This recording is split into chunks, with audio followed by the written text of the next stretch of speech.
Hare Recording. Krishna, Hare Krishna, Krishna Krishna, Hare Hare, Hare Rama, Hare Rama, Rama Rama, Hare Hare.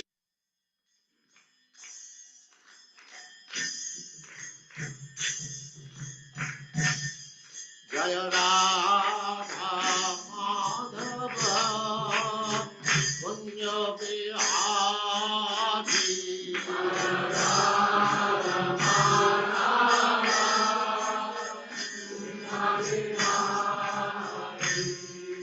Jaya Radha Madhava Kunja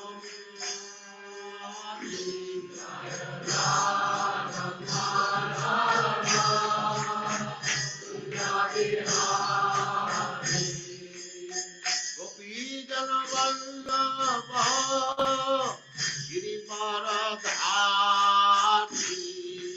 Gopijana Vallabha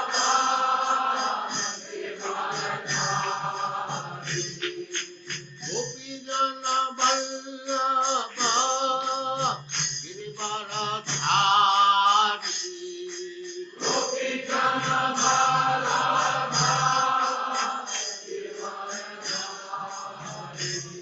Jaya Radha Madhava Kunja Bihari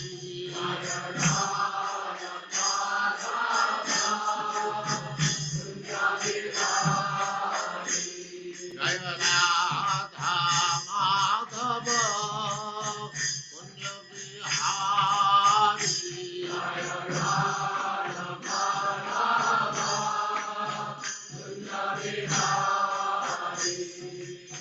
Gopijana Vallabha Girivaradhari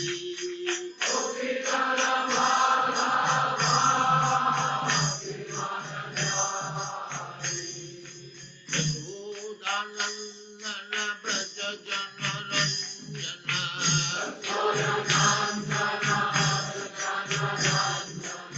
Yashodanandana Braja Jana Ranjana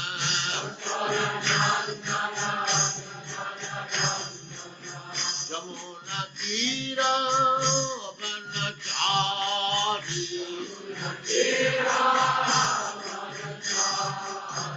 Yamuna Tira Vanachari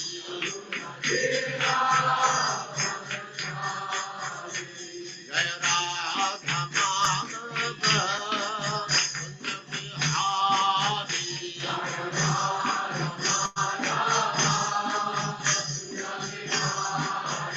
Jaya Radha Madhava Kunja Bihari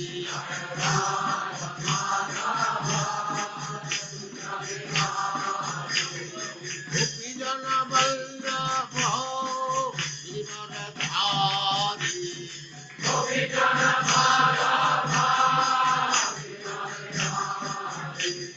Gopijana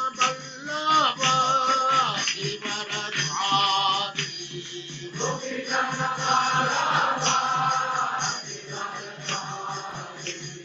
Yashodanandana Braja Jana Ranjana Yashodanandana Braja Jana Ranjana Jamuna Tira Vanachari Jaya Radha Madhava Kunja Bihari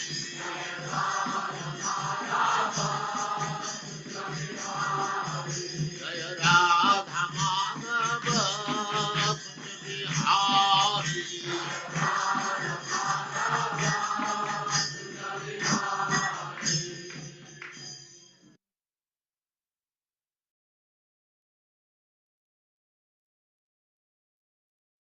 Hare Krishna and welcome to all the devotees online. Thank you very much for your kind association, presence, and keen interest in continuing to study Madhurya Kadambini. We are session 9, Journey Through Divine Love.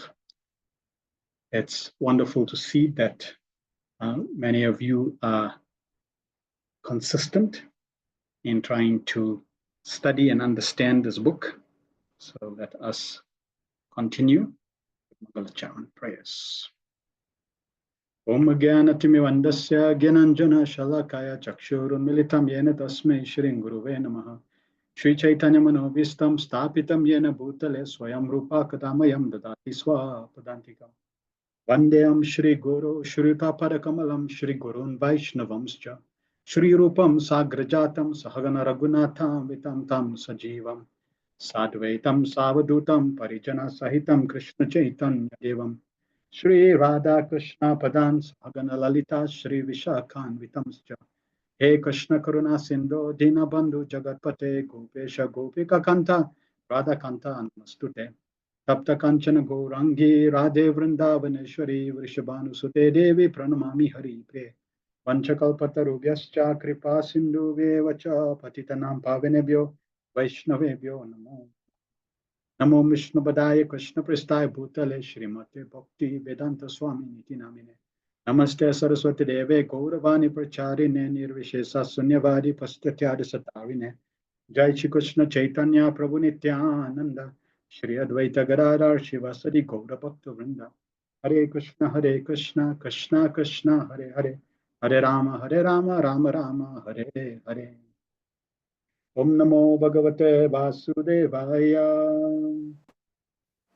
Om Namo Bhagavate Vasudevaya. Om Namo Bhagavate Vasudevaya Om Namo Bhagavate Vasudevaya. Om Namo Bhagavate Vasudevaya Om Namo Bhagavate Vasudevaya. Hare Krishna. Let us cover some feedback anyone has from last week's session, the last session we had. If there's anything that comes to your mind, any questions, clarification, please type that in the chat.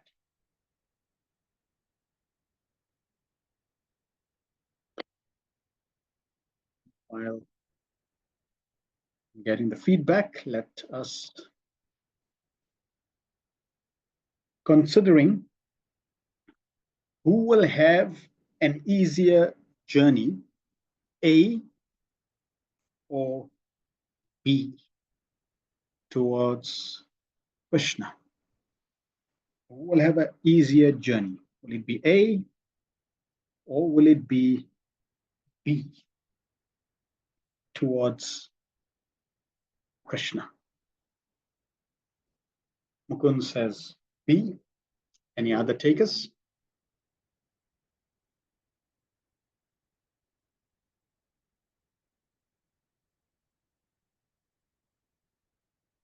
Vadika says B.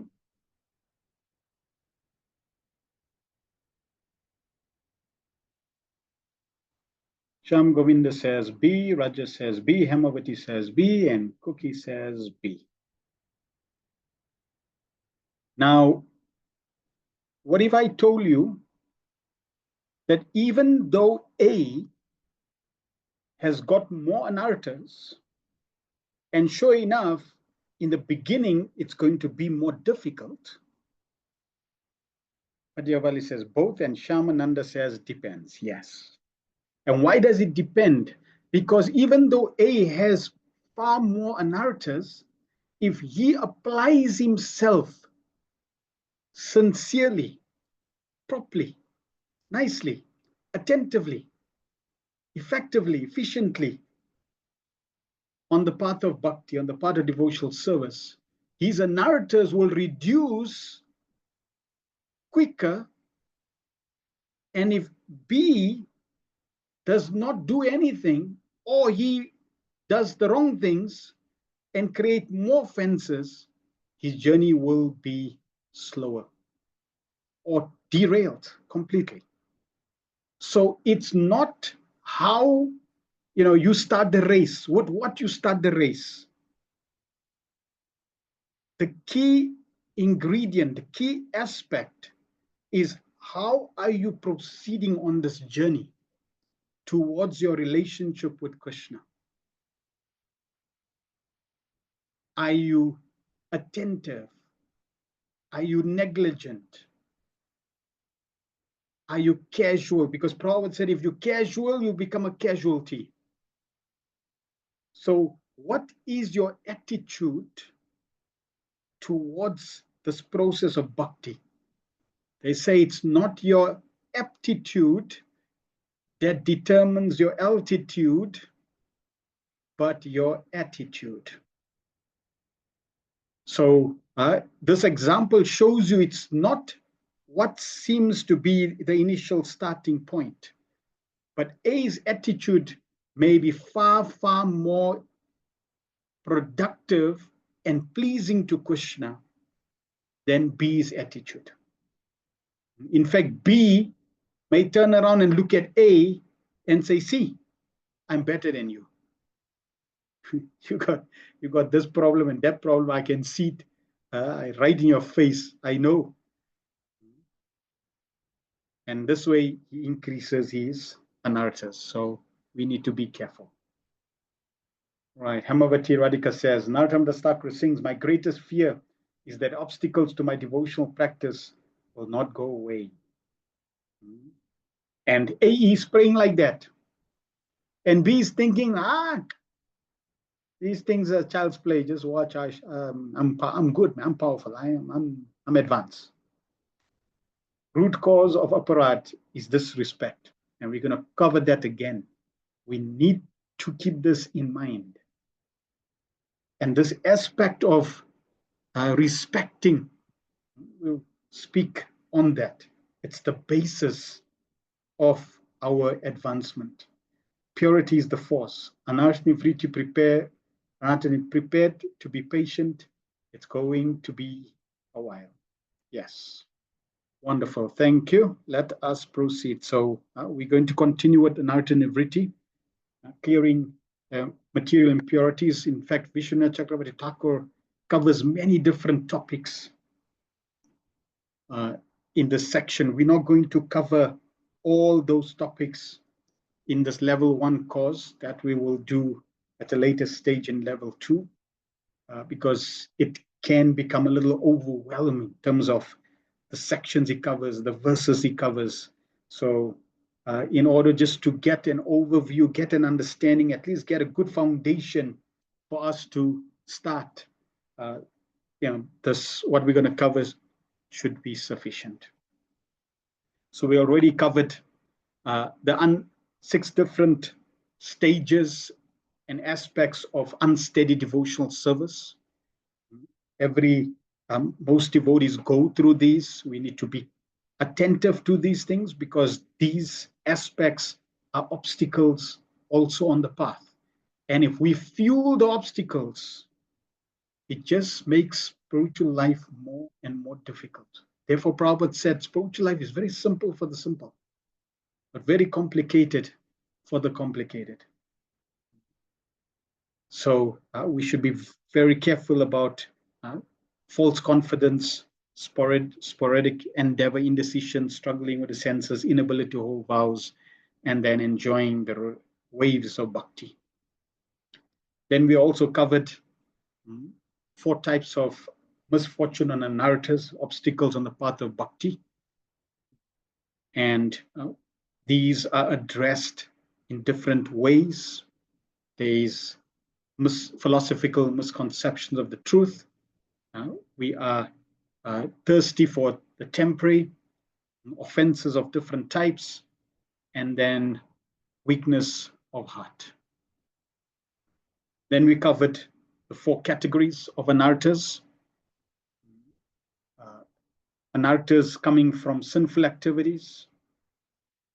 So for example, because of past sinful activities, whether this life or previous lives, there's no interest to go to the temple. In fact, you want to go elsewhere. You want to go to discos.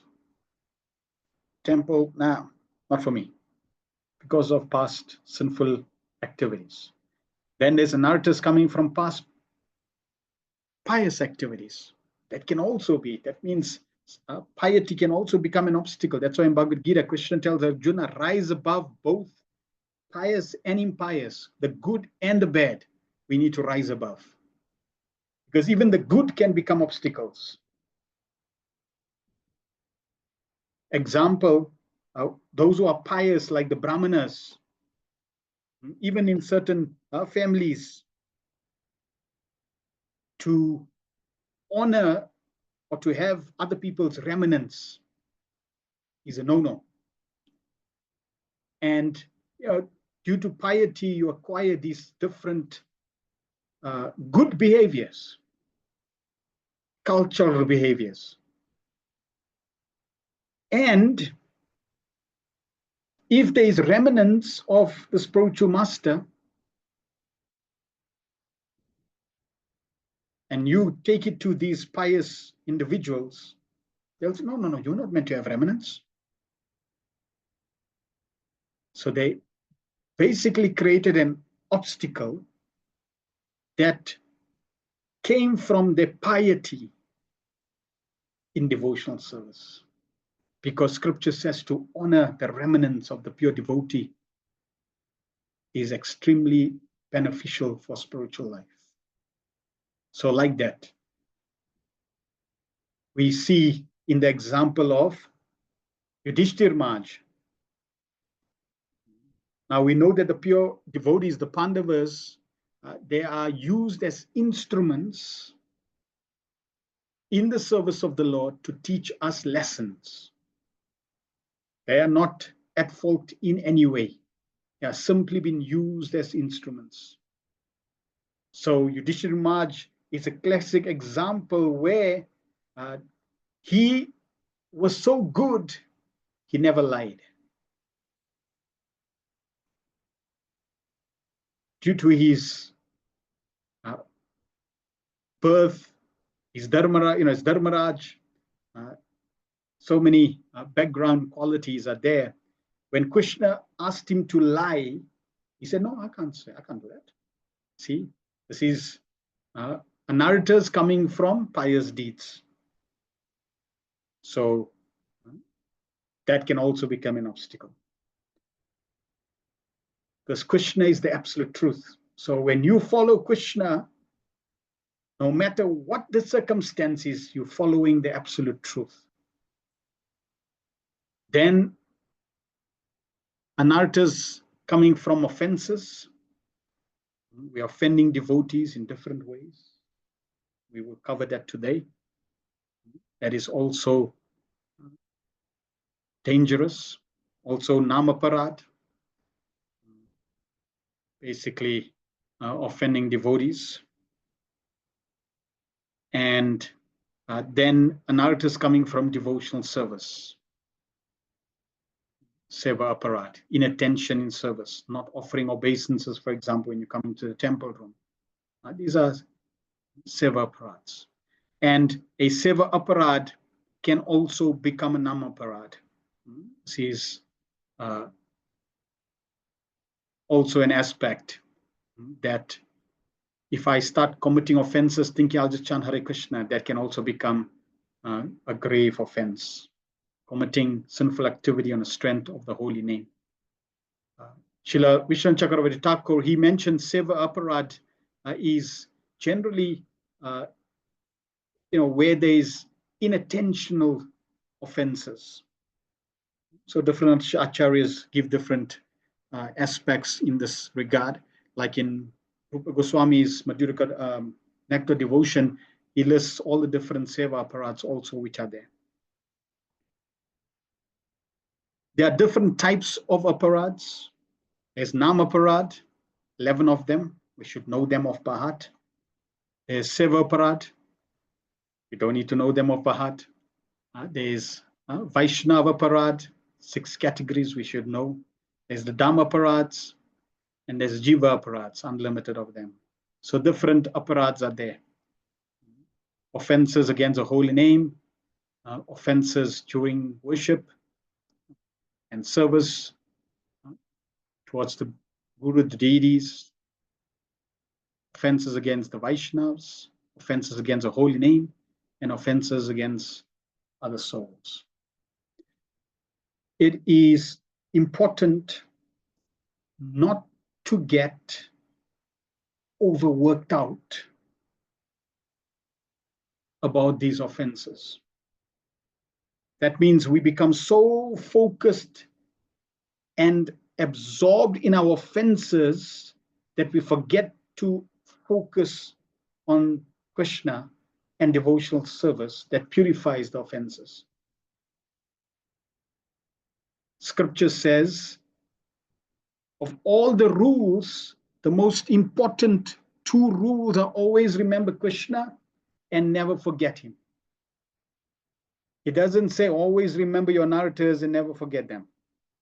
So don't focus and be too absorbed on the narrators. Yes, be attentive to them in the sense that be aware of them, know them. Why you should know them and why you should be aware of them? Because then you don't prematurely think, oh yeah, I'm Mahabhagat now. Therefore, I don't need to worry about these things. I've transcended these things. Tomorrow when we cover Nishta, then we can identify whether I have overcome these different obstacles. So I'm going to go through these different aparats, offenses. I'm sharing the slides. I'm not going to go through all of them because you can see there is 32 seva aparats. We're not going to go through all of them. I'm just going to go through, share some highlights, and then we'll focus on the most important aspects. So if you want to later on go or research, these obviously they can. There is different sections in our study where we focus on these. So, for example, in Nectar of Devotion, we cover the seva aparats. In Vaishnav etiquette, we cover different sections. We have a whole course on Vaishnav aparat. So there are different sections where we go into more details into these topics. So these 32 seva aparats, for example, one should not enter the temple of the deity in a car or palanquin or with shoes on the feet. So if you come in with your shoes, there's an offense. Here's an interesting one. 6, one should not bow down on one hand and offer obeisances with only one hand. Bead bag in one hand, offer obeisance in one hand. Seva aparat.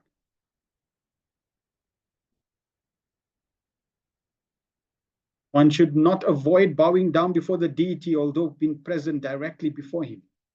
In fact, one devotee, she had her hands behind her back while the curtains during darshan open.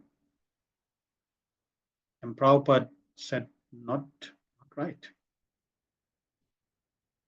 It's like, just let me see who's, nobody's like that. That posture is not proper. That mudra is not proper. It's not showing respect. Therefore, hands in front or arms raised in surrender. That is proper respect. So, we may be habituated to certain habits, like how we offer obeisances, etc. And we don't understand or we don't realize that they may be creating obstacles. Here's another one. One should not fail to observe various festivals for the pleasure of the Supreme Personality of Godhead, such as Janmashtami, Rath Yatra, etc. So, interesting, we need to be aware of these things.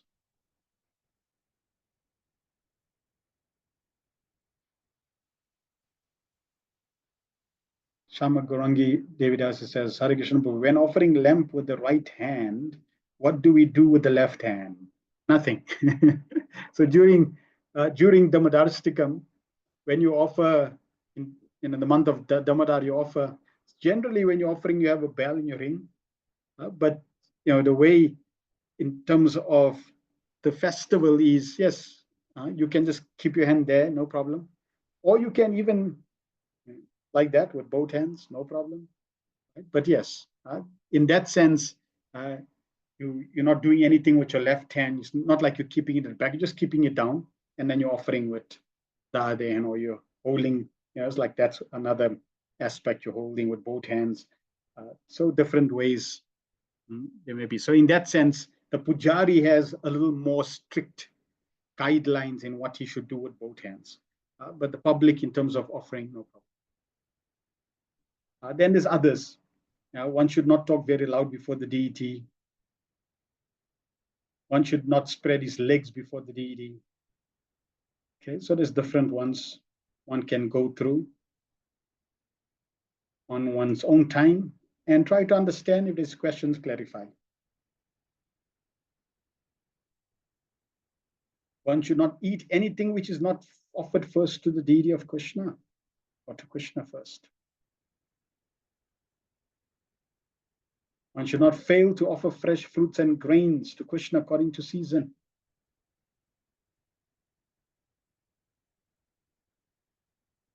After cooking, no one should be offered any foodstuff unless it is first offered to the deity. One should not sit with his back towards the deity. So again, we should be careful of this. When we come into the temple room, we're sitting, always be attentive. Your back is not facing towards the deity, especially when you're sitting down. Sit sideways. Right, so those are the 32 seva aparats. Then there's others.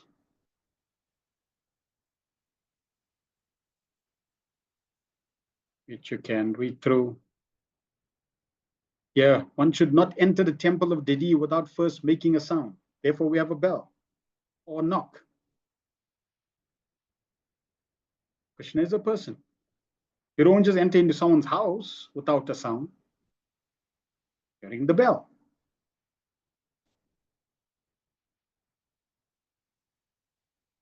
One should not be angry within the temple. One should not enter the temple after visiting a crematorium. Now you go to the, you go to a funeral, then you want to go to the temple. It's okay. I mean, it's not like what big deal. It's like today they'll go, they're from crematorium, they'll go to work and carry on, no big deal. They just make these things up, like so nitty-gritty. There's no, in bhakti, there is no question of rules and regulations. It's all about spontaneous love. Yes. We may have that understanding, and it may be not according to Srila Prabhupada's and Acharya's understanding. Therefore, we have sadhana bhakti, following the rules and regulations for the pleasure of the Lord, so that we can revive our spontaneous loving devotion. So therefore, we should be careful. Bhakti Collins says, okay, so I have this able right hand and I'm left-handed. So how do I offer a chant or do anything completely with my left hand? You do with your left hand because your right hand is not available. Yeah, again, Krishna is a person. But if my right hand is working and I use my left hand, that becomes seva aparat. That's why the first 5 angas, all these devotional angas, they all fall under the first 5. First 5 starts with Guru Padashraya, following the principles of devotional service under the guidance of the spiritual master. So under the guidance of someone, these can be clarified. Shama Gauranga Devi says, when there's kirtan fest and kirtan is sit on the side between the Lord and Prabhupada, devotees' backs are to the Lord. Is that not allowed? So generally in the temple, when we're taking darshan of the deities, we're facing the deities and Prabhupada's murti is at the back. So that's not an offense. Because Prabhupada is also one of the members of the assembly. Just like there are many devotees who are behind you, and your back is facing many devotees, Prabhupada is also one of the members of the assembly. Therefore, it's not an offense. Prabhupada even allowed us to transgress one of these rules. Let me see if I can quickly find that. Yeah, 31. One should not praise, no.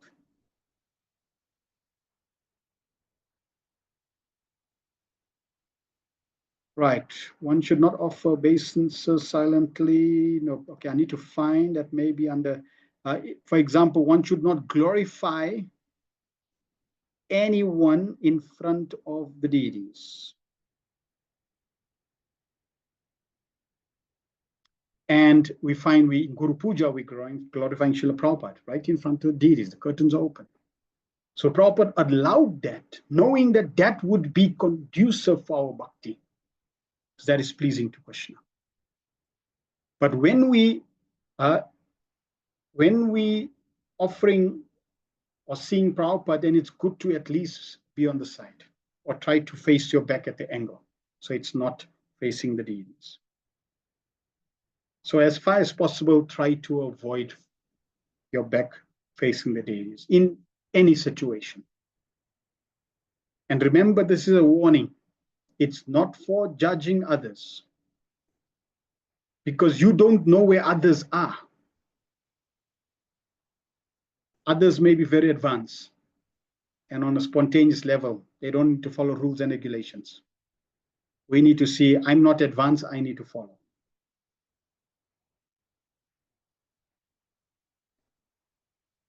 And in some cases, it's may just, maybe there's no space, or there may be reasons.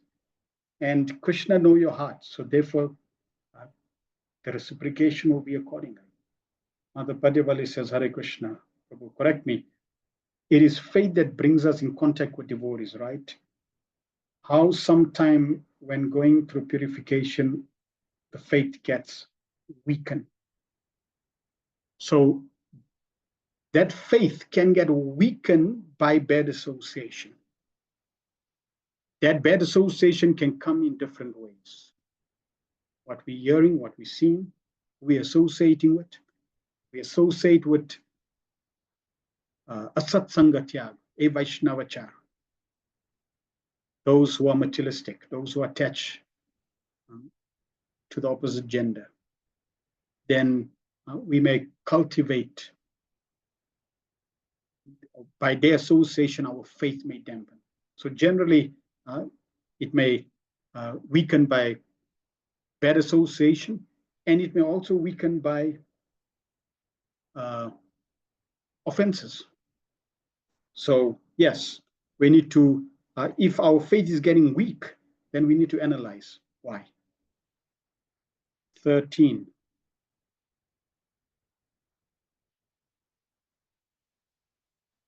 One, Hamisha says, please can elaborate upon 13 previous slide about wearing red and blue garments.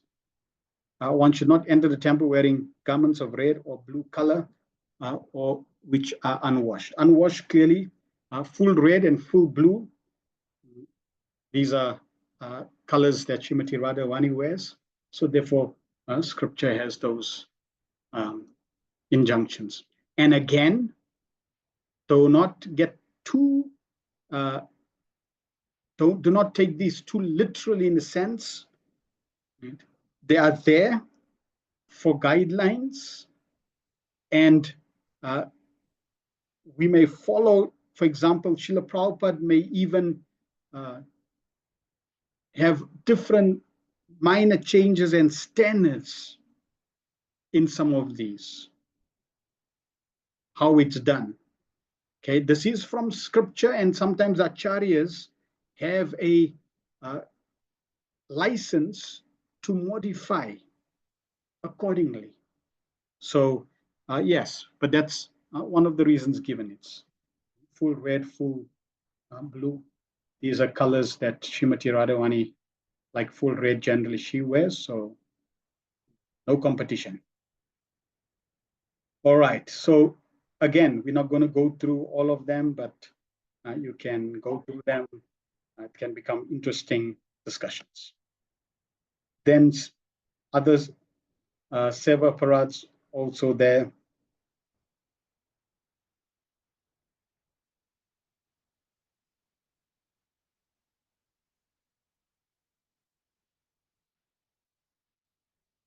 Like here, for example, to enter the temple without washing one's feet. How many of you wash your feet when you enter the temple? Now, you say, okay, I took a bath from home and I come into the temple, I got shoes.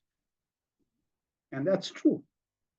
So if you take this now and become, literally, if you take this out of context, because we have to understand when these rules were also given, why they're also given in scripture. Because traditionally, people may have been walking bare feet. So when they're walking bare feet, they're walking from place A to place B or place A to the temple. Therefore, when they come to the temple, they need to wash their feet.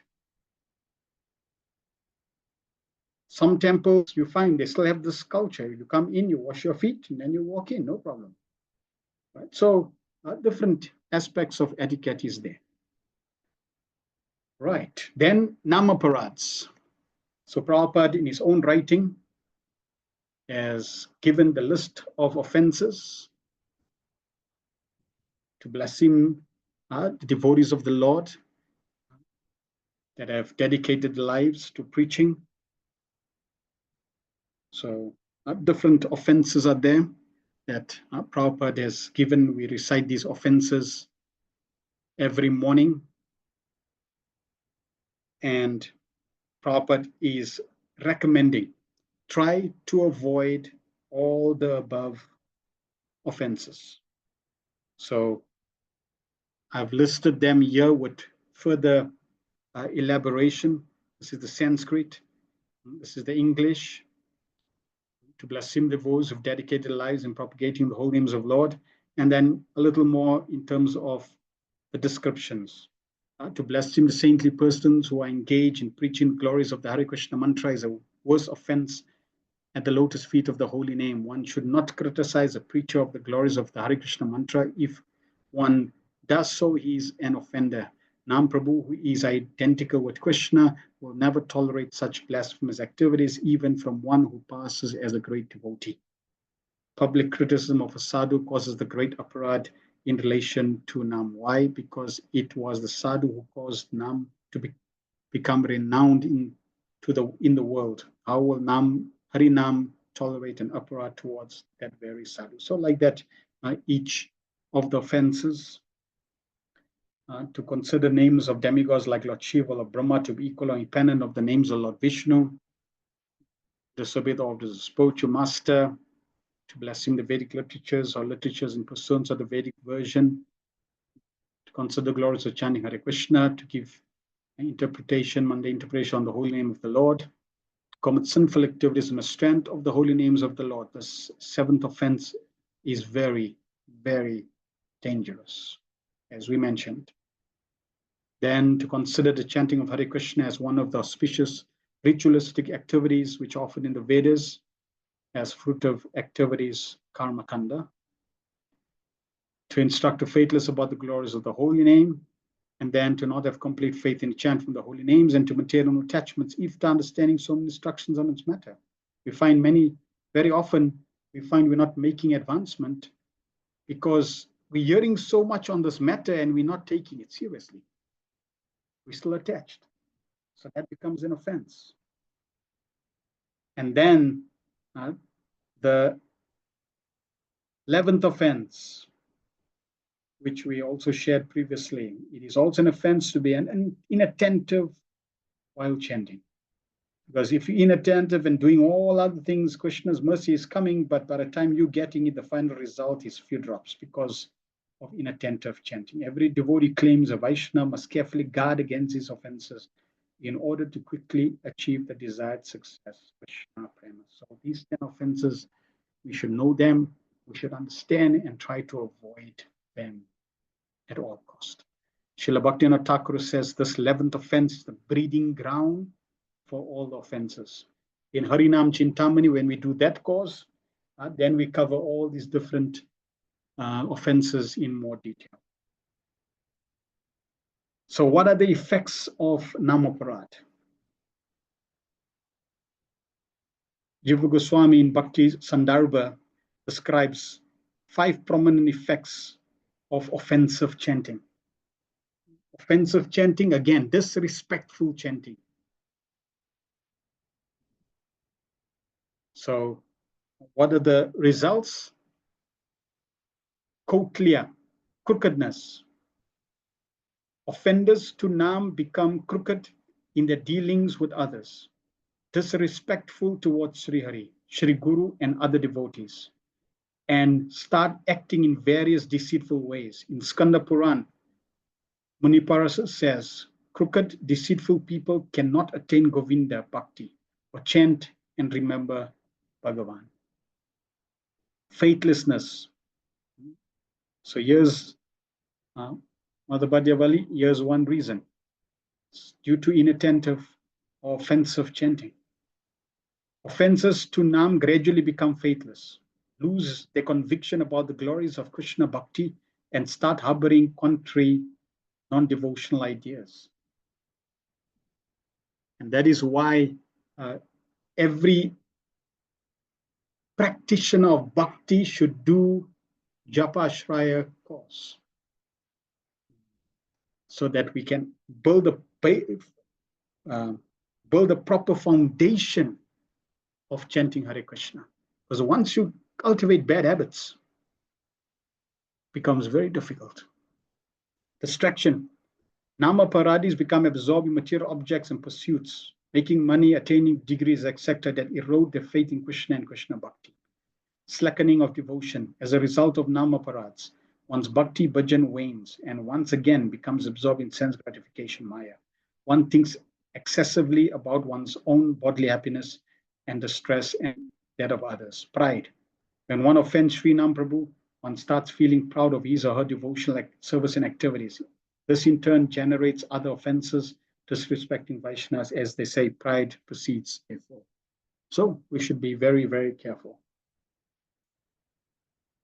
Then what are Dhamma Parads? So again, Srila Bhaktivinoda Thakur lists 10 offenses to the holy Dham. To disrespect one's spiritual master, to reveal the Dham to the disciple. To think that the holy Dham is temporary. To perform mundane activities while living in the holy Dham. To commit sinful activities while residing in the holy Dham. To think that the holy Dham belongs to a mundane country or province.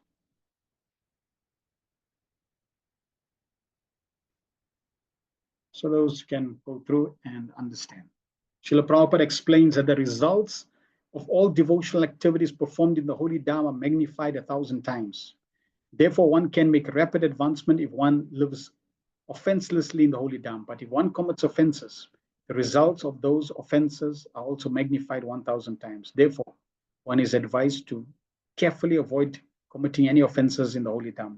That is why Prabhupada said you go 3 days to Vrindavan and that's it. Why? Because you become familiar and you can start committing offenses, and now instead of helping you, right, you can start destroying your devotional life.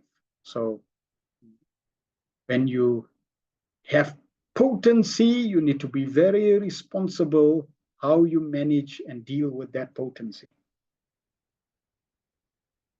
Then what are Jiva Aparads? So Srila Bhaktivinoda Thakur discusses different categories of jivas and appropriate conduct. Jiva Aparad mean offenses to any living entity. Not only devotees. It could be insects, reptiles, creatures, your family members, other living beings, your work employees, your boss, could be anyone. How you deal with them.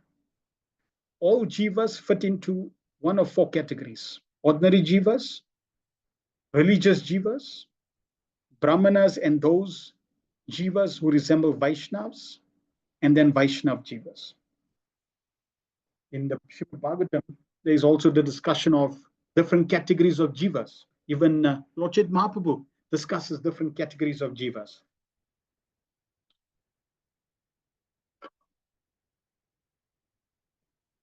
For example, higher than trees are animals with 2 legs or with 4 legs. Then higher than those animals with 4 legs is human beings. So like that, there's different gradations. With wisdom that Shri Krishna resides in the heart of all jivas, one should honor, again, respect every living being. You'll see this word respect coming up again and again and again because it's the basis of our offensive mentality. When we disrespect Hari, Guru, Vaishnava, Bhagavata, paraphernalia, every aspect of Krishna, it leads to offenses. Although a Vaishnava is the most exalted person, he is prideless and gives all respect to everyone, knowing everyone to be the resting place of Krishna. A deeper respect should naturally be shown to the religious jivas. And beyond this, it is imperative to feel even a deeper honor for the Brahmana jivas and the Vaishnava Aparaya jiva. But above all, it is enjoined that one must worship and serve the lotus feet of a Vaishnava jiva. If one fails to offer respect to a common jiva, special respect to religious jiva, and benefiting honor to a Brahmana and a Vaishnava Priya jivas, then one incurs sin, pap. However, to disrespect or honor a Vaishnava jiva is actually an aparad, an offense against divinity. So here we see you may be disrespecting a certain category of jiva and it becomes a sin. But when you disrespect a Vaishnava, it becomes an offense. And we know that an offense is more grave than sin. Therefore, there is no form of sin that cannot be destroyed by performing ordinary penance. But an aparad committed against a Vaishnava is not easily eradicated. Sins affect the gross and subtle material bodies, whereas an aparad specifically affects the jiva's quest to establish himself in his constitutional position as a pure spirit, so causing him to fall from his path. Therefore, those who wish to perform loving worship of the Supreme Lord, Bhagavat Bhajana, must diligently protect themselves from committing aparad. Must. Not there, they can if they want to. Must. Diligently protect. So note the adjectives. The warning is bold, bright, on the wall, very clear. We need to be careful. Now, we should also not mistaken correcting Vaishnavas as aparad. That also sometimes we become so weary of offenses that I won't say anything. That also is not correct, because there is a difference between correcting with proper intention and relationship compared to aparad. What are Vaishnava aparad? So there are 6 different areas that we can transgress in terms of offending devotees. One is to assault or kill a Vaishnava. Then, so that's Hanti. Nindanti, to needlessly critic, gossip about a Vaishnava.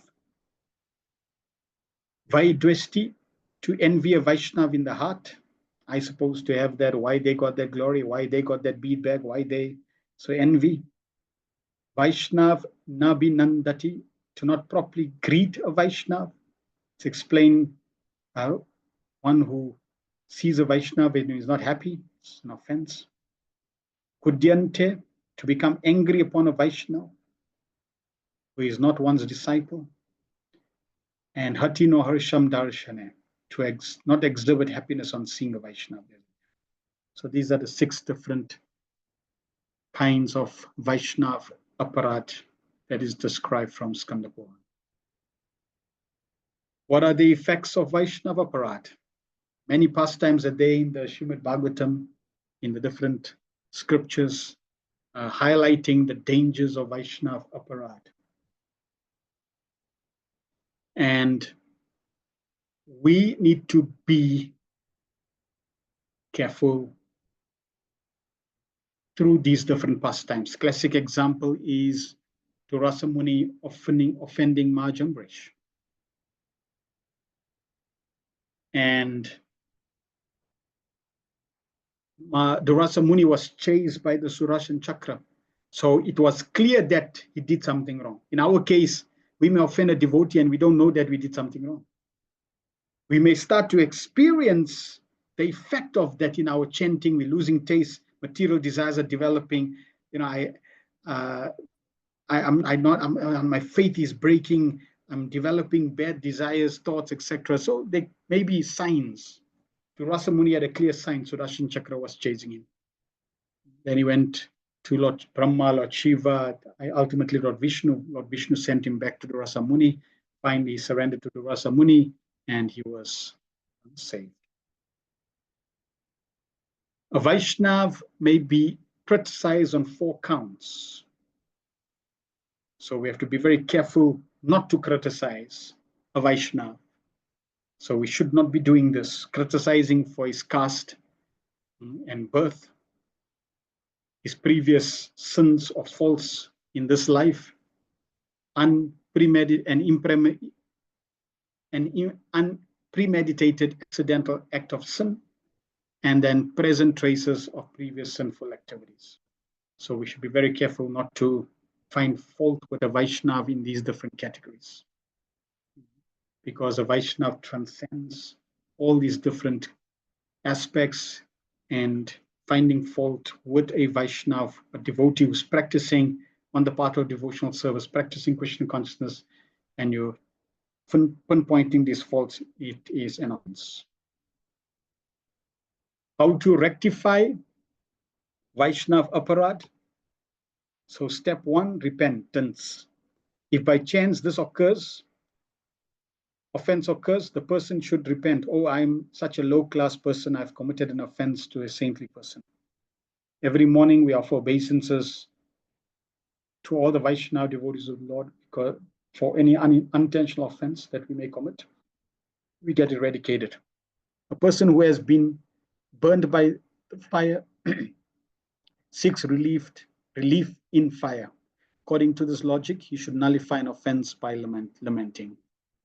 Step 2, then he should further seek to nullify the offense by resolving to come before the Vaishnava, falling at his feet, satisfying him by offering his obeisances, praise, and respects, by serving that devotee.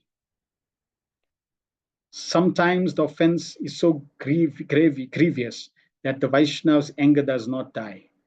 In extreme remorse, thinking himself most unfortunate and bound for millions of years in hell for his offense, he should give up everything and take full shelter of continuous Nam Sankirtan. By the divine power of Nam Kirtan, certainly in that time that the person will be delivered from his offense. So this is step 3. You can't jump to step 3. You need to do step 1 and step 2, and then also continue with step 3. Step 1 and 2 cannot be skipped. However, he should not justify himself by arguing that Shastra says, Nama parada yukta nam namanya eva harantya agam. The holy name alone is sufficient to deliver an offender. So what is the need of humbling himself by offering repeated respects and service to a Vaishnava that he has offended? This type of mentality makes him guilty of the 7th offense. So we have to be very careful of that. So now, after discussing the different offenses, Srila Vishnu Chakravarti Thakur then shares that as one is practicing the process of bhakti, the anarthas are eradicated at different stages in the process. Different categories of anarthas are reduced according to different levels as one proceeds. Also, depending on the anarthas that you have, they also, and your focus of practice, that will also determine how quick or how slow an anartha is removed. So the cleansing, Cheto Darpana Marjanam, happens in different degrees. Srila Vishnu Chakravarti Thakur previously described the cessation of anartha takes place in 5 successive stages, and that the sadhaka thus gradually becomes free from the most prominent hindrance to bhakti, anarthas rising from aparad. Now he is describing the sequential freedom from other types of anarthas those from sins and pious activities, and those from the practice of bhakti itself. At the stage of bhajana kriya, the cessation of anartha arising from sinful and pious activities is almost complete. Praiki. Upon attaining the stage of nishta, the cessation of these anarthas is complete, purna. And at the stage of ashakti, the cessation of such anarthas is absolute, atyantiki. And there remains no chance of being sprouting again. So remember, unless it's absolute, means the desire, the seed, the root is still there. Just like in Srimad Bhagavatam, we get the pastime of Jad Bharat, Maj Bharat, who became attached to the deer. So he was on a stage of bhava, second, practically the first ray of pure love of Krishna. But because of Vaishnava aparad, he became inattentive and became attached to a deer and then slided again. So the root is still there. So therefore, we have to be vigilant. So this shows impious and pious activities, dark brown, the practice of bhakti, that means offenses coming from pious and impious activities, offenses coming from bhakti, like seva aparad, and offenses coming from aparad. Nama aparad, 10 offenses for the holy name. And we see that from bhajana kriya, nishta, rucha, shakti, bhava, prema, and then attaining the Supreme Lord, as we go through the process, impious and pious activities is generally almost completely destroyed at bhajana kriya. By the time we come to nishta, it's complete. Ruchi, it's complete. And then by shakti, it's absolute. So impious and pious offenses, or offenses caused by pious and impious activities, by the time we come to shakti, it's completely gone. There's no impact of that. Then with practice of bhakti, you can see it's partial, complete at nishta, absolute at ruchi, and then all the way absolute. Now, offenses, namaparad, vaishnaparad, those offenses, it starts off partial. It's extensive at nishta, extensive at ruchi, extensive at shakti, almost complete at bhava. That means offenses to devotees in the holy name can still cause fall down even at the stage of bhava, because it's not complete, it's almost complete. Then it's complete at prema, and only at the stage of Bhagavan, reaching the Supreme Lord, it's absolute. So therefore, we have to be very, very careful of these offenses. Okay, so there's much more that can be said, but I think that gives us enough food for contemplation. Now I'm going to summarize and conclude this section of Anartha Nivritti by discussing few aspects that we can embrace so that we can go on this journey, confidence, firm faith, and achieve the desired results. So the first is our attitude, as we mentioned. What is our attitude on the path of devotional service and in relation to offenses? We should feel grateful. We should be cautious. We should put genuine effort. If we make a mistake, we should be repentant, and we should try to avoid again. Okay, rectify the mistakes. Krishna is a person, he knows us. So we should be sincere in our practice. Try to live a very simple life. So sincerity is key. What are some of signs of insincerity? You do something, it's okay. Lazy, careless, carefree, not interested. So we don't want to be in that category. Then try to follow the 4 regulator principles until they become natural. In the beginning, they may be a little forced, but we want it to be part of our natural life. Prabhupada writes, Nectar of Instruction, one should not be idle, but should be very enthusiastic about executing the regulator principles. Neglect of the regulator principles will destroy devotional service. In this Krishna conscious movement, there are 4 basic regulative principles: forbidding illicit sex, meat eating, gambling, and intoxication. So forbidding illicit sex and even sex within marriage under the guidance of Garbhadan, Samskar, etc. A devotee must be very enthusiastic about following these principles. If he becomes slack in following any of them, his progress will certainly be checked. We should not underestimate the power of these 4 regulative principles. Prabhupada says anyone who follows these 4 regulative principles is basically on a sinless platform. So it's the start. It's a very powerful and important start. And we know that these 4 regulative principles, they counteract the 4 pillars of religion, and it's from scripture. It's not something that Srila Prabhupada made up. So every human being really is meant to follow this. Doesn't matter what culture, creed, religious system they belong to, it doesn't matter. They're meant to follow this if they're human beings.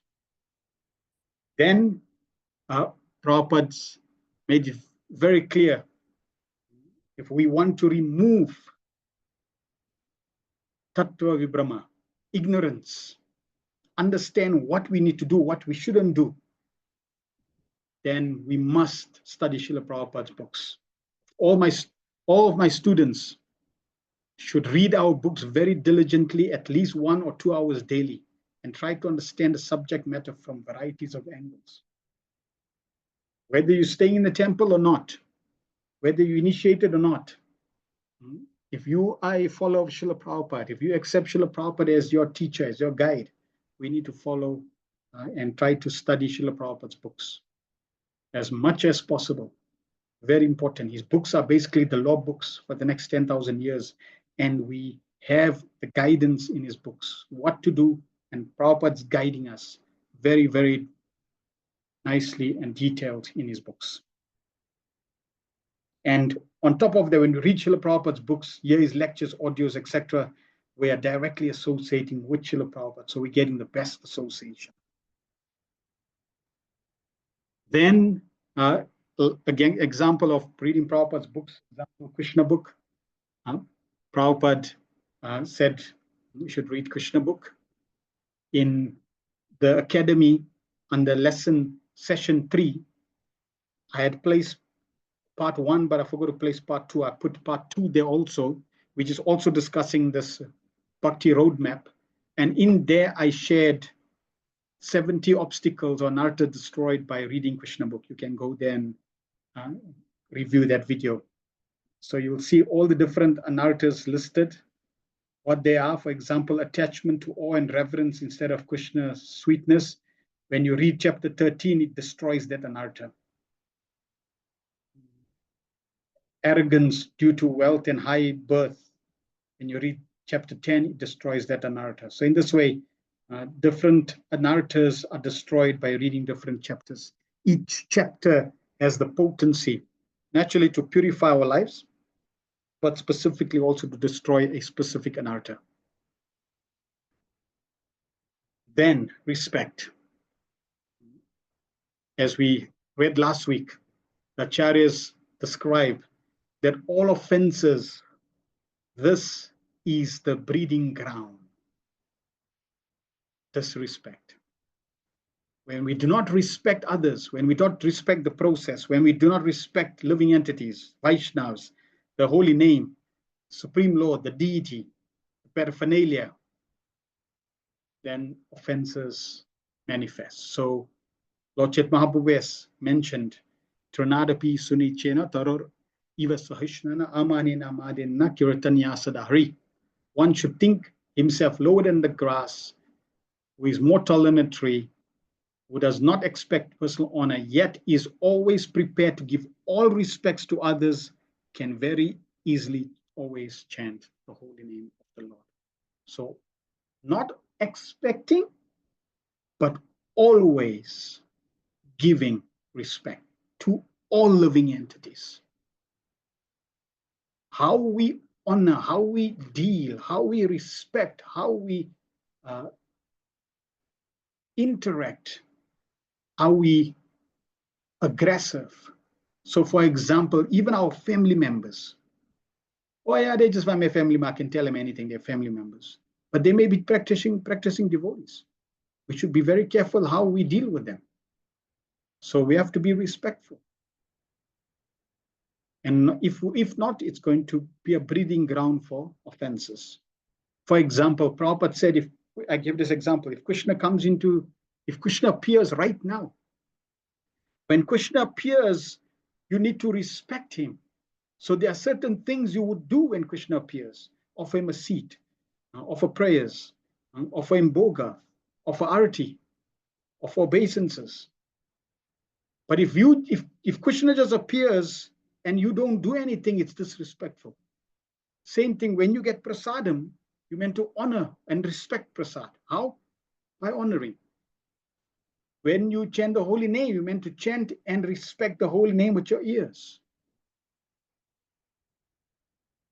Respecting the paraphernalia of the Lord. So the attitude of respect. And how we deal with every aspect, even in our daily activities, will be a sign of how it filters through even in spiritual life. Then, and we cannot stress this enough, the best means of spiritual realization is chanting the holy names of the Lord. We all want to develop our loving relationship with Krishna. But how is that loving relationship measured? How do I know I'm becoming attached to Krishna? How do I know that I'm attentive to Krishna's needs? How do I know if I'm pleasing Krishna? I can measure it by measuring my relationship with the holy name. Am I becoming attached to chanting the holy name? Am I attentive to the holy name? Am I serving the holy name? So the holy name is the foundation, the beginning, the middle, and the end, especially our japa. Very important. We have to understand this is the Yuga Dharma. This is the process, chanting the holy names of the Lord. And not just 1 round, 4 rounds, 8 rounds, 16 rounds. No. Not just 64 rounds. Not just 192 rounds. Kirtanya Sadahari. Chanting 24 hours a day. How am I going to get to chanting 24 hours a day? If I'm in love with Krishna, I can never forget him. If I'm in love with the holy name, I can never forget the holy name. I can never start loving someone if I don't develop a relationship. I cannot develop a relationship if I do not begin to inquire about the glories of my partner that I want to develop a relationship with. So I need to hear about the glories of the holy name. I need to associate with the holy name. At least start with 1 round and then progress. So in this way, we need to be serious about our relationship with the holy name. Hare Nama, Hare Nama, Hare Nama Vakevalam, Kalo Nasteva, Nasteva, Nasteva, Katirvanyata. There's no other way. There is no other way.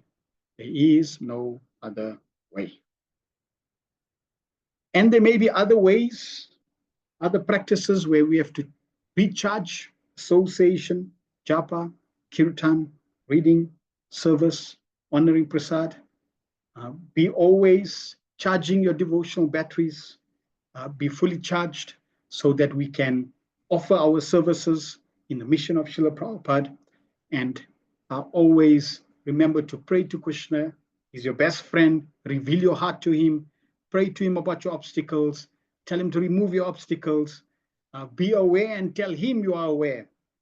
And in this way, by praying to the Lord, not being a charlatan yogi, not being a pretender, but an honest, sincere practitioner of the process of bhakti, we will cross over anartha nivritti and move towards Nishta. And tomorrow we will continue with Nishta, which is the next stage, steadiness. Srila Prabhupada ki jai, Nitai Go Pramanande Hari Hari. I'll take any questions anyone has.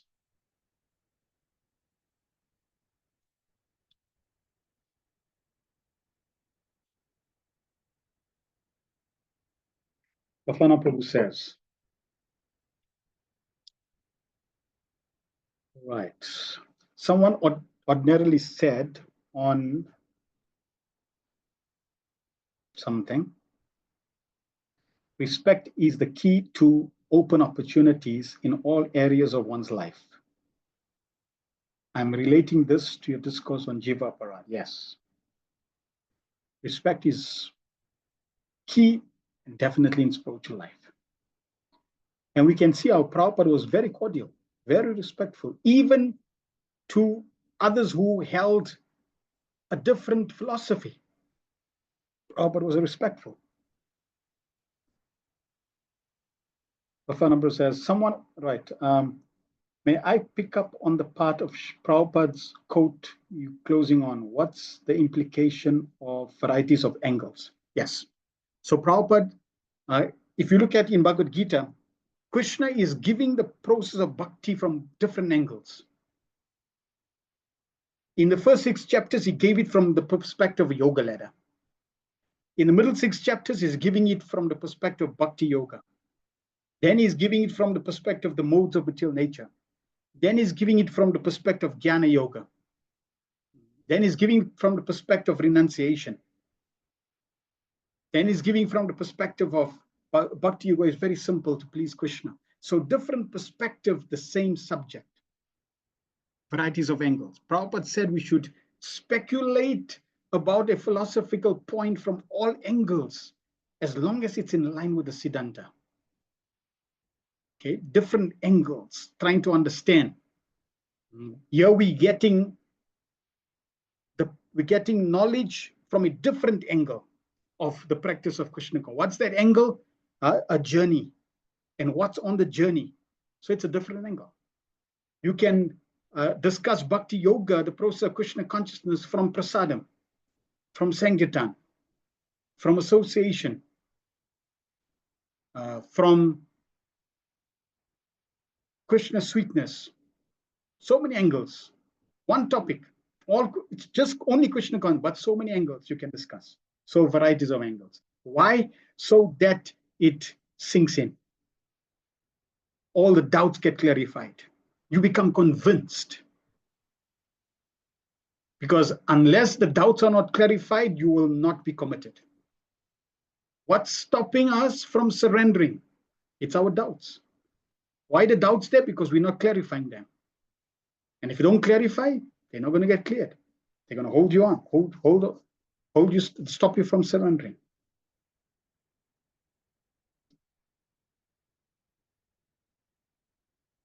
Right. I read somewhere that a devotee does not cause anxiety to other living entities, does also not pass at bad news that conveys anxiety. Yes. So we don't unnecessarily cause anxiety. We don't cause anxiety for pleasure like others do in this world. We don't cause anxiety for power and control and politics like others do in this world. But you cannot avoid anxiety. If a family member left this world and now you have to tell the congregation that so-and-so left this world and they have a strong relationship and bond with that devotee, is going to cause anxiety. You can't avoid that. It's part of life. But it's not like you want to cause, you have an intention to cause pain. That's just doing the needful at the right time and place, circumstance. Because if you don't say, it's also wrong. So yes, a devotee does the needful. Just like Prabhupada would do the needful to chastise his disciples. When he's chastising his disciples, he's causing anxiety. But that anxiety is purifying. That anxiety is necessary and required. But it's not like he's going around left, right, and center and blasting everyone just because he's happy, you know, it's like the Acharya is getting pleasure. No, that's not the case. Shama Goranga Devidasa says, thank you, Prabhuji, for always reinforcing us what we know but don't practice. By hearing you say it again, it sinks now into our heart and under our heart the importance of bhakti. Yes. That's why we have to keep hearing. In fact, one time, the question was, why do we have to keep reading Prabhupada's books? Prabhupada said 1 or 2 hours every single day. I don't even have that time. Why do you have to keep hearing somebody's, you know, giving the lecture again and again and again? So here's the thing. Somebody could give the same lecture again and again and again and again, but only one day it will strike a chord. Ah, that's what he's saying. That's why we need to keep hearing again and again. Because hearing once is not sufficient.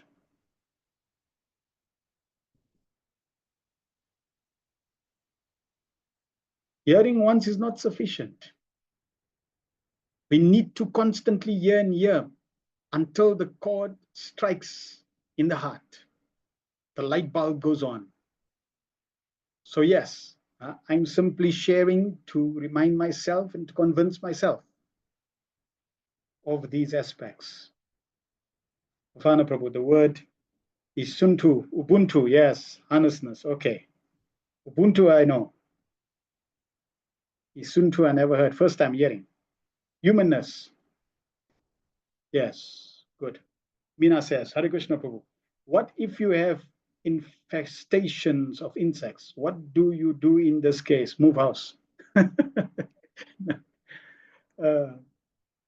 Right.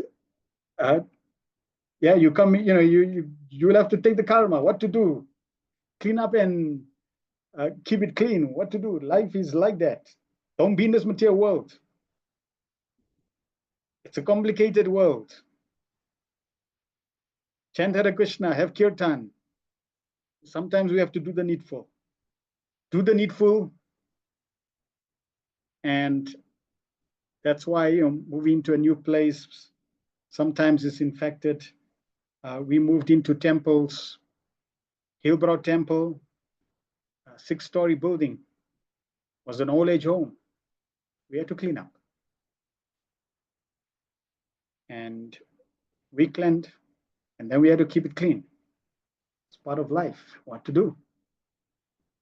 But I'm cleaning it, knowing that I'm causing an offense. I'm not saying, yeah, it's okay. I mean, we have to be practical, right? It's okay. No, I'm in the situation. I'm going to have to take the karma. Okay, my Lord, I'll have to take the karma. But I need to keep the place clean. So practically, I cannot not do anything about it.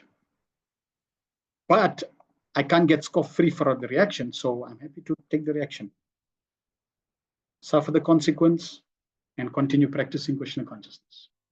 That should be the mentality. Tamavati Radhika and Alingana says, thank you for teaching us nicely, bro. We appreciate. We have lots to contemplate on and apply. Yes. It's a lifetime of practice. Yeah. But here's the beauty part.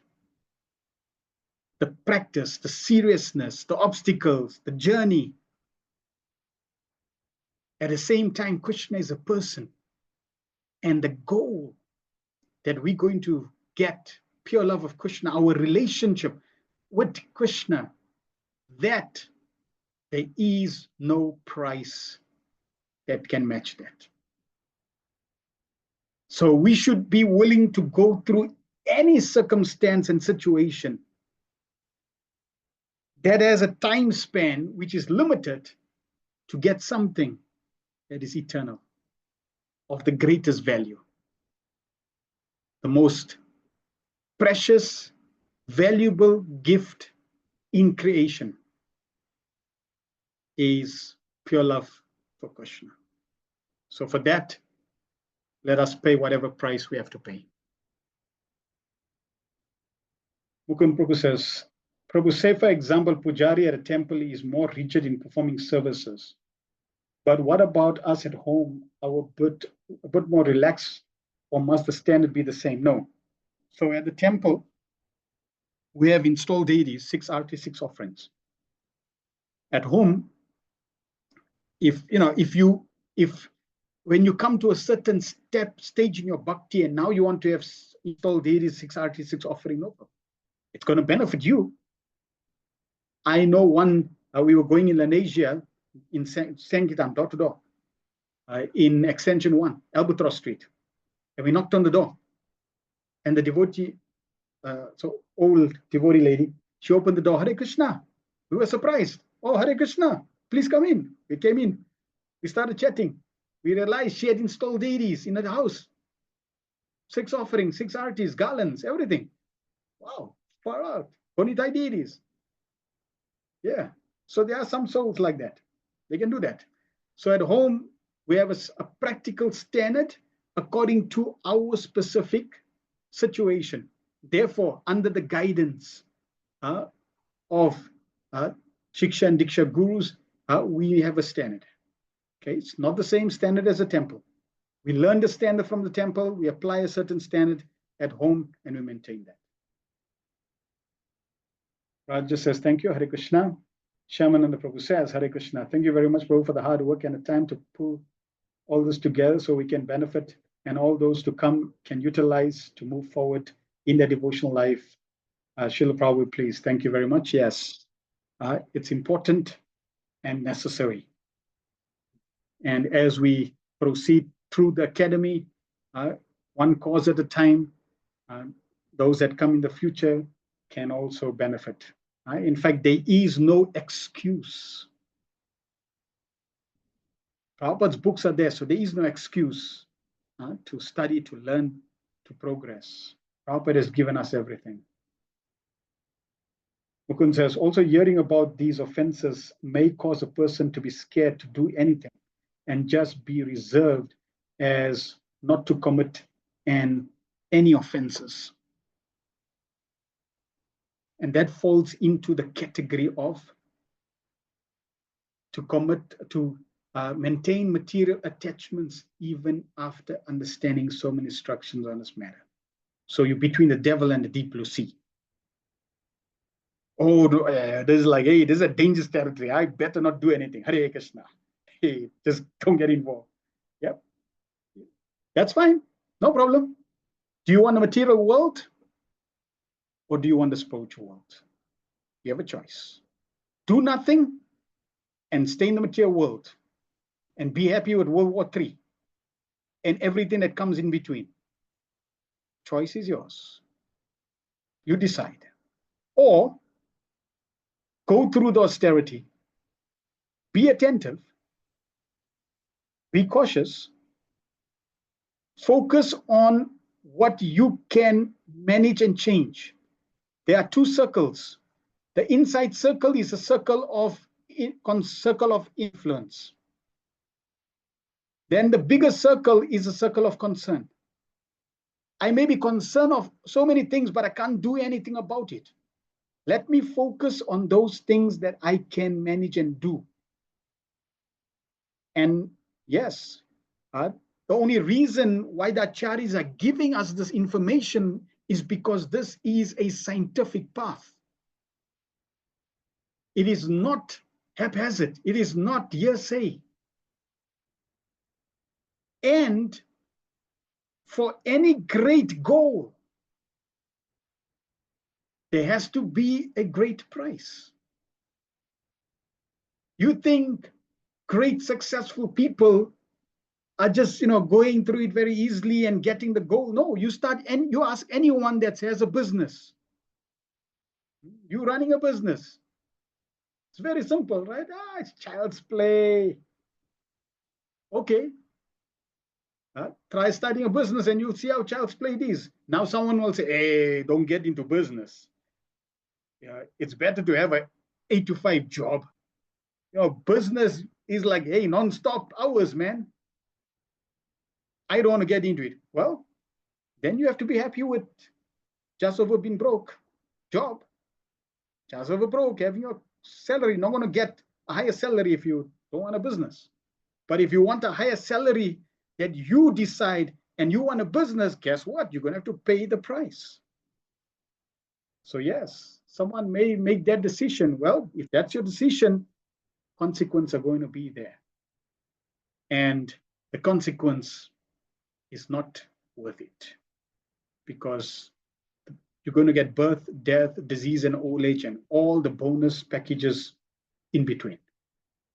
If you tell me it's not worth the price, I would rather struggle on the path to eternality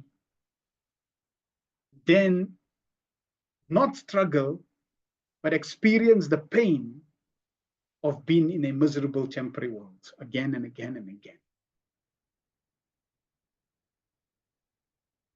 Shama Gaurangadev says, if we serve the Lord with love and devotion, Krishna excuses any offenses we make while serving him. So, yes and no. Any unintentional offense, yes. Any intentional offense, there is a process of how to eradicate oneself of that. Like Seva Aparats, there's certain mantras we can chant chapter of Bhagavad Gita, etc. There's certain ways to eradicate offenses. So yes, Krishna is not there, to punish us, waiting when you can do the next offense and, whoop. No. Krishna is very kind. But at the same time, we can't be neglectful. And in the beginning, this is there to keep us regulated and focused as we purify, and also to purify of all the baggage we got.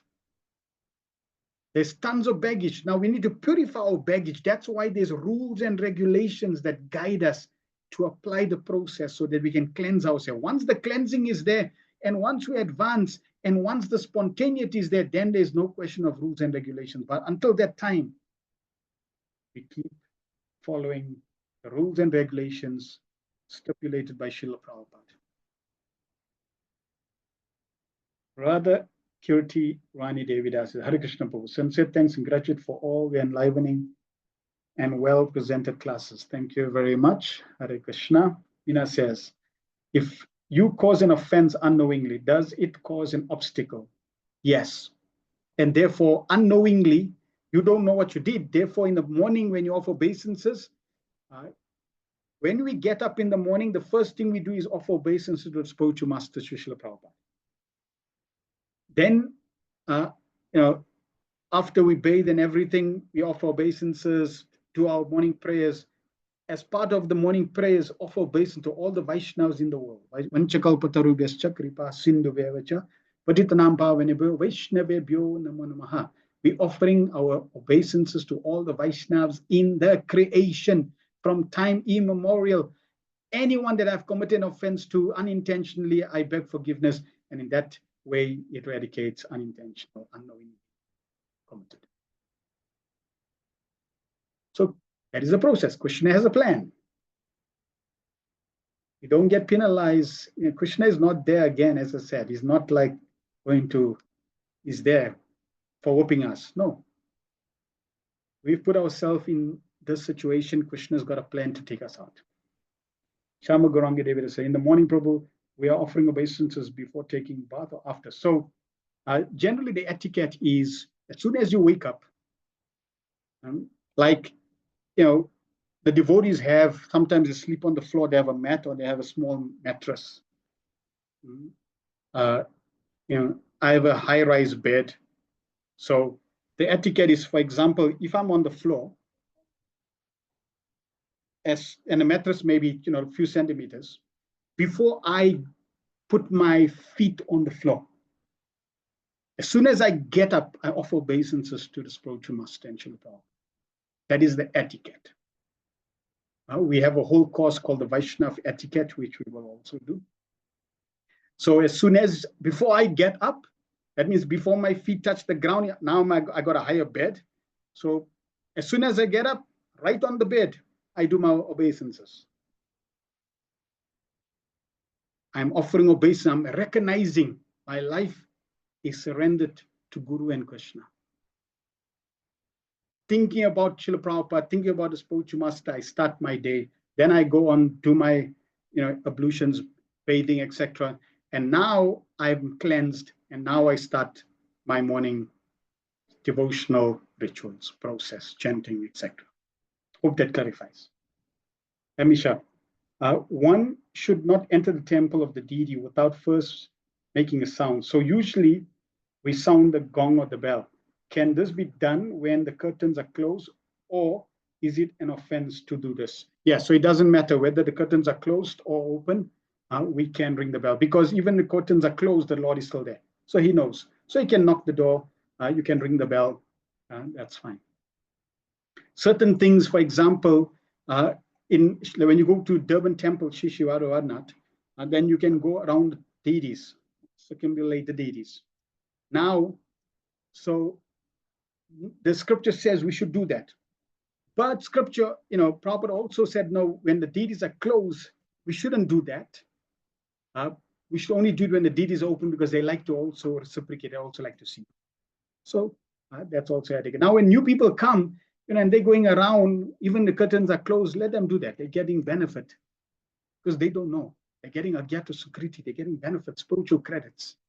So when we know, we basically don't go around if the curtains are closed. Or we can go when the curtains are. Uki says, Hare Krishna Prabhu, is it an offense if you can't go on your knees and give offense and give obeisance? No. Again, please be attentive to the fact that Krishna is a person. He knows you can't go on your knees. He knows you may have problems with your knees. So not going on your knees, but still offering obeisances is perfect. I'm capable of going on my knees. Now I go into the temple and I just make like this. That's wrong. Because Krishna is going to say, what's wrong with you? Like, what's wrong? I'm too proud now. What's wrong with you? Get down. Bow down, mister. Hare Krishna, Hare Ram. Boy George is saying, bow down, mister. So, get on the floor. And Prabhupada said, it's good for you. You get purified. But then as you become old, it becomes difficult. His own is Gaur Govinda Maharaj. He was so old, he couldn't offer obeisances. Yet to have two disciples to hold him, to bring him down and bring him up. So yes, offer in your mind, no problem. Krishna will accept your obeisances. Do not fear, do not worry. Krishna says, Sarva Dharman Parityaja, Mam Ekam Sharanam Vraja, Ham Tvam Sarva Papive Mokshayama Sucha. Do not worry. Do not worry. Masucha, don't worry. Don't be in anxiety. Krishna is a person. He knows. And that's why do not judge. Oh, you saw that person. She didn't offer obeisances, huh? Nectar devotions, they must offer obeisances. No, don't judge, because you have no clue and no understanding of what's happening. So, as we mentioned in this course, what we're sharing is for you, not for being a judge. All right. Thank you very much. I hope we clarified all the questions. Tomorrow we shall continue with the next chapter, and we will now get Mukund to share a video on our newborn. Srila Prabhupada Ki Jai.